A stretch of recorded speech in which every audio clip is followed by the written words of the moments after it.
Go. I'm back. We are on video number 4 in this series for kinesiology. And hello, Miss Tinley, or Mrs. Tinley.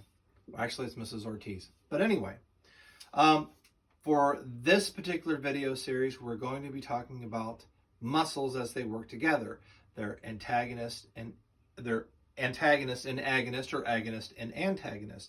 And for this demonstration, I have made a simple muscle set.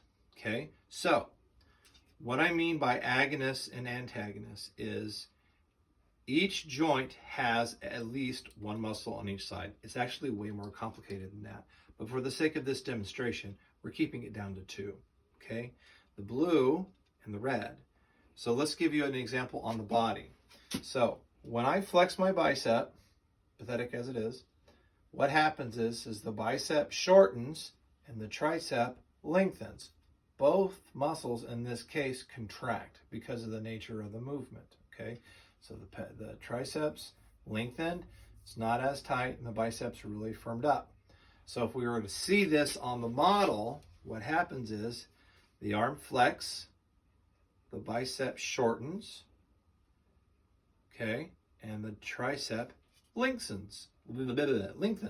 Okay, so this gets longer and this gets shorter. Okay, that's how that works. Now for this to go back, other than I'm going to use my hands obviously, this one has to now shorten in order to get the bicep to go back to normal. And that is our simple joint demonstration. Now how does this affect me as a massage therapist? Well, the biggest time I see this is when I'm treating somebody, and what is our number one complaint? My shoulders. Work on my shoulders. My shoulders hurt. Well, obviously your shoulders hurt. Well, what is the agonist? The agonist, or primary mover we're talking about, is the shoulder. Okay, so this is kept down. Well, what is the antagonist to the shoulder muscle? It's the pecs.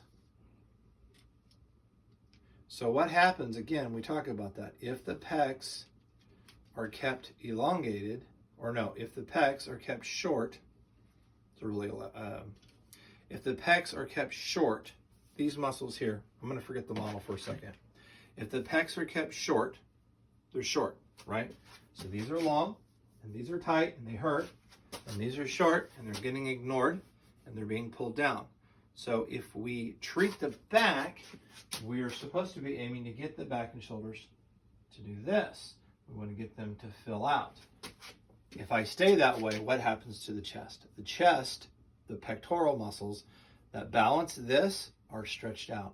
So anytime you work on somebody's shoulders and their back, you should have some type of pectoral work, or at least encourage the client to do that themselves. One of the most common suggestions I have to tell people is to smile at the sun, and I explain what that means.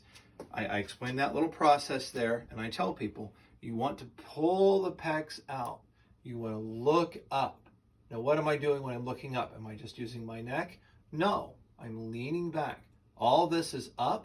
This is pulled out. The shoulders are back. If you want to turn it into the yoga pose, you pull this all the way up. Okay? So what happens here? All of these muscles are up. They're elongated. Okay? It's the opposite of the way most people live, where those muscles are short and getting tight. Same thing with the back muscles. You do this, what happens to the back and the shoulders? The back and the shoulders fold in. These muscles have a chance to shorten. The circulation is improved, and all of this moves. This is a chance to let your body know it's capable of being the opposite of what it is. It's a reminder, the more you do that throughout the course of your day, the more you can counteract the hours we all have where we're like this. Thank you very much, and that concludes our 4th video.